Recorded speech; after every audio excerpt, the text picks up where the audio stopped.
It would be far easier to consider this a dream, but how can I? For in my hand I hold the Bat Radio.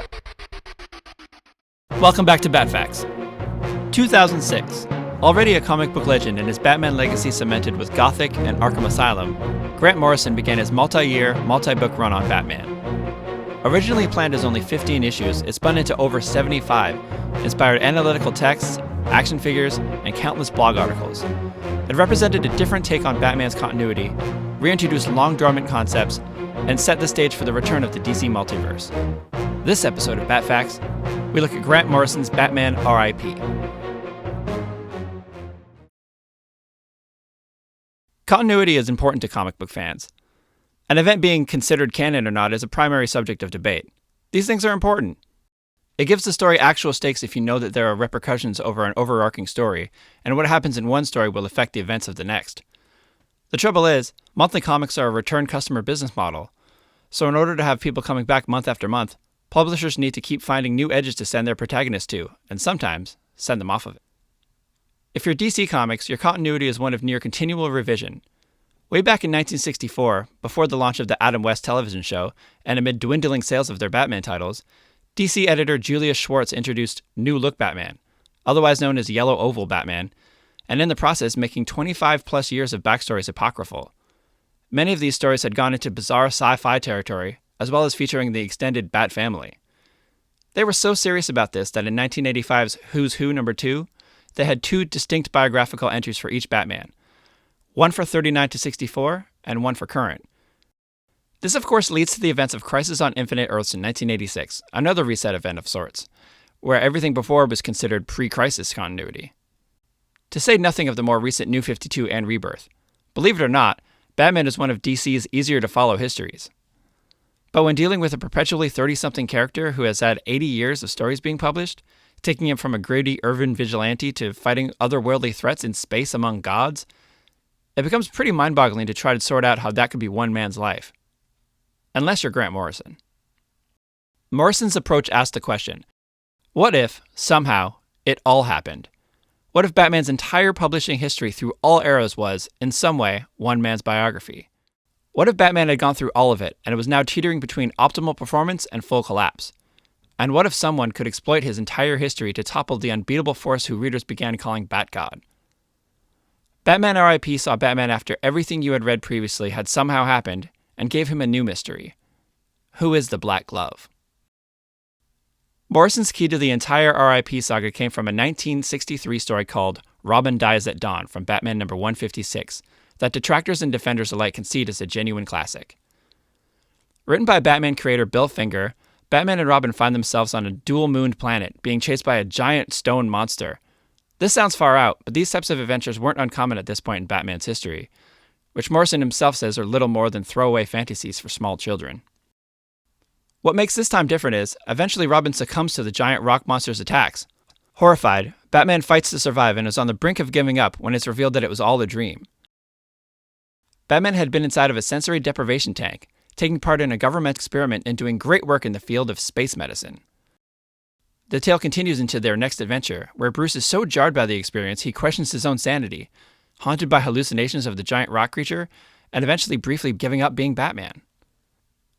This, unknowingly at the time, was the introduction of Morrison's ultimate villain, the self-proclaimed hole in things, Dr. Simon Hurt, the unnamed military doctor overseeing Batman's sensory deprivation experiment.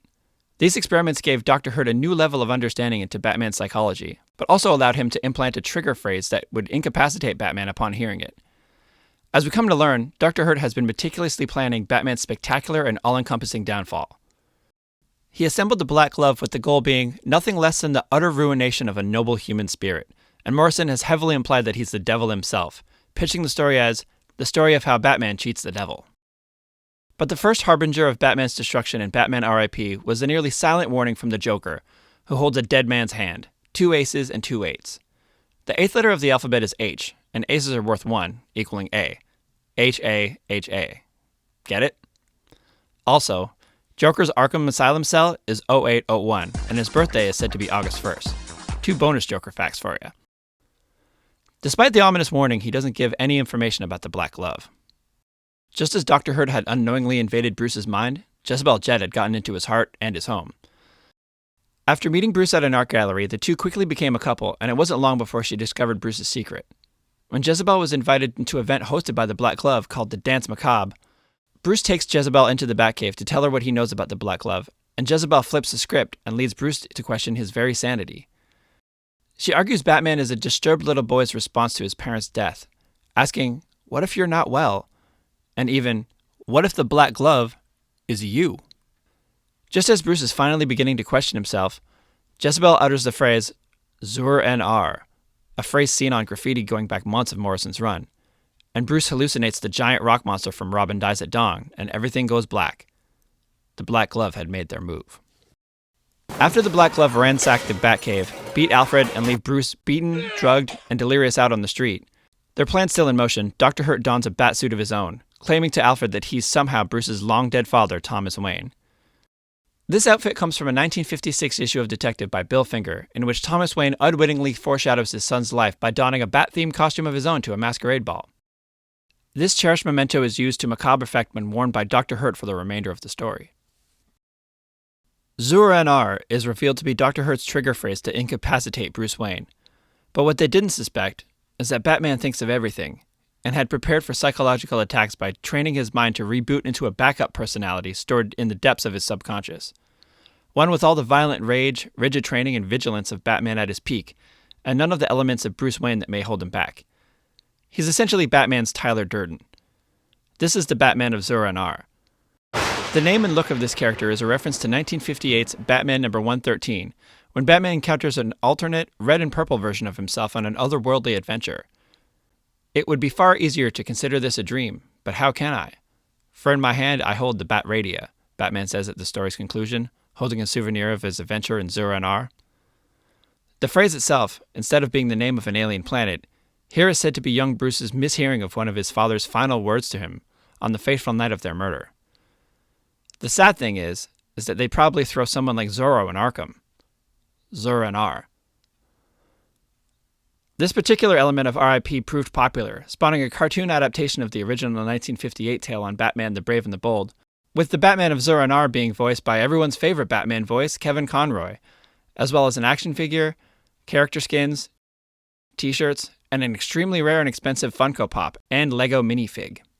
Like rebooting into safe mode, Bruce cobbles a red and purple costume, wields a baseball bat and a broken radio he calls the Bat Radia, and goes on a rampage.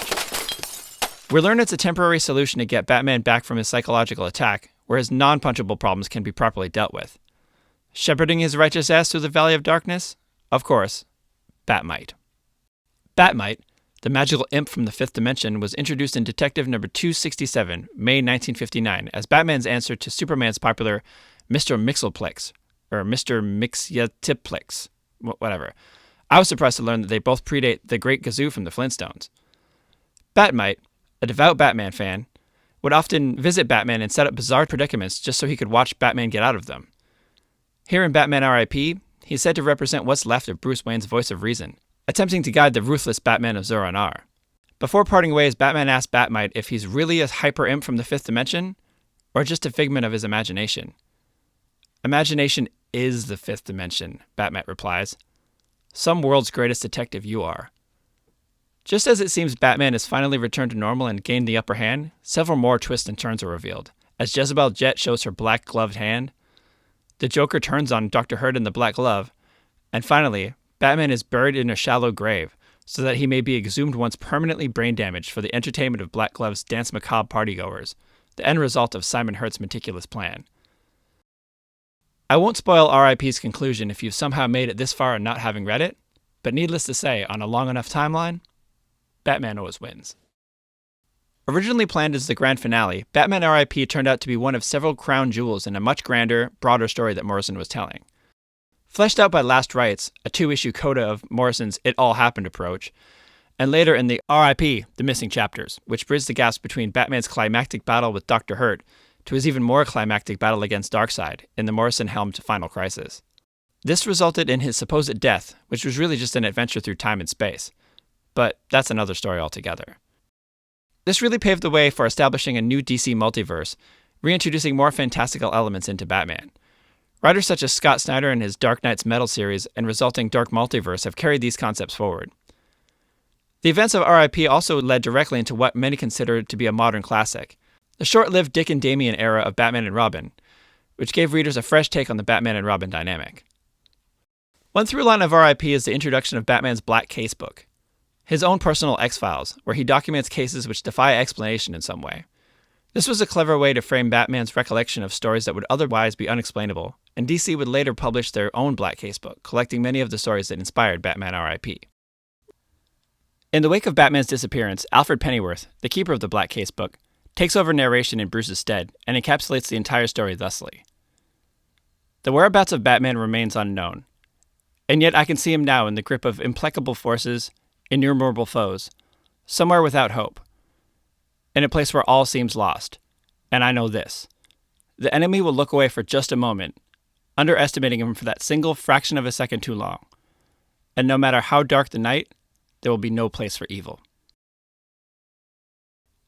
This concludes our look at Batman R.I.P. I chose this to celebrate the 10th episode because Grant Morrison's approach to continuity was the first Batman video I ever edited together, which I've included in the show notes. It's sort of like BatFacts episode 0, narrated by Grant Morrison. Thanks to everyone who's watched the first 10, and please continue to tell your friends who like Batman. Watch out in just a few weeks' time for Batman and Holidays. Some Bat time, same Bat channel. Thanks for watching.